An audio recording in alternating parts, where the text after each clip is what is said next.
Selamat berjumpa lagi dengan Teddy Kurnia TGM dari Kabupaten Tenggamus. Hari ini Teddy akan coba mengupas beberapa hal dari pertanyaan-pertanyaan kawan-kawan tentang di tanah kayak mana lah, atau jenis kayak mana tanahnya pohon durian itu bisa tumbuh dengan baik. Nah, mungkin sebelum itu saya akan mencoba melihat juga beberapa tanaman, beberapa pohon durian seperti ini. Nah, jadi kawan-kawan, saya mencoba mengupas sedikit saja, jauh daripada mengguruin dengan bapak-bapak, terutama yang nonton ini pasti lebih senior dari saya, tapi saya mau mencoba menyampaikan pengalaman saya di kebun durian saya, yaitu di TBK Indah. Jadi kawan-kawan, tekstur tanah yang diinginkan oleh pohon durian, terutama bibit-bibit kita, itu sebenarnya itu bisa kita lihat dari situasi lingkungannya, karena hampir rata-rata bahwa pohon durian di Indonesia ini bisa tumbuh gitu. Tetapi memang dipengaruhi juga dengan besar kecil daripada tanaman ya. Jadi tanaman durian ini yang paling standar inilah yang ukuran misalnya 1 meter up seperti ini. Ini 1 meter up. Nah, saya tidak merekomendasikan yang sebesar-besar ini. Nah, ini kalau bisa jangan dulu gitu loh. Ini biarkan dibesarkan di tempat kita. Bahkan saya malah merekomendasikan yang sebesar mungkin 1,5 up lah, antara 1 meter sampai 1,5 up gitu. Yang baik kita tanam di kebun kita. Nah, kemudian juga tekstur tanah, sebenarnya tekstur tanah apapun tanah yang ada di kita, pada dasarnya pohon durian itu bisa tumbuh. Tapi tentunya adalah dengan pemeliharaan yang baik. Iya. Yang pertama adalah mungkin membuat lubang yang lebih besar itu lebih bagus. Yang kedua adalah komposisi topsoil tanah yang akan kita timbunkan ke tanaman kita, itu yang penting, karena memang durian ini perlu air tapi tidak mau tergenang air. Jadi sekali lagi, perlu air tapi tidak mau tergenang oleh air. Nah, oleh sebab itu berangkat dari situ, inilah yang harus kita digarisbawahi. Ada beberapa tatanan topsoil atau jenis tanah yang berpasir, berbatu, bercadas, bahkan tanah merah. Nah, ini pada dasarnya bisa hidup. Tetapi ada beberapa catatan, kalau tanahnya lengket, merah, itu biasanya tanahnya itu kalau sudah berair itu menggenangnya nggak lama. Nah, ini makanya harus diberikan campuran-campuran atau komposisi tanah itu harus dibikin poros. Salah satu yang paling simpel membuat boros tanah itu adalah membuat poros. Poros itu adalah kalau kita siram, air itu hanya lewat saja. Nah, sebenarnya memang pasir juga itu poros, tetapi pasir manakala tidak kena air lagi, setelah kena air itu akan padatnya sangat luar biasa, lebih keras gitu loh. Sementara kalau tanah merah justru dia akan lengket juga pada saat dia musim kering atau telat menyiramnya, itu akan retak-retak. Nah, oleh sebab itu haruslah diberi komposisi yang paling aman, adalah komposisinya bukan serabuk atau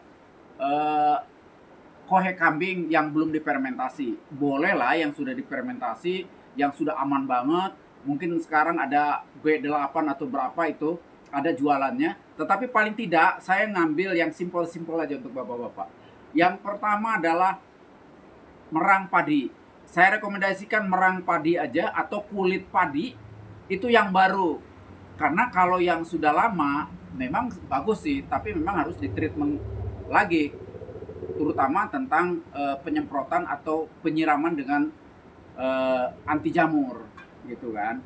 Nah, tapi kalau yang baru mudah-mudahan enggak, cuman memang yang baru harus diberikan juga puradan agar tidak terjadi binatang-binatang pengerat yang di dalam tanah itu ada, termasuk juga cacing.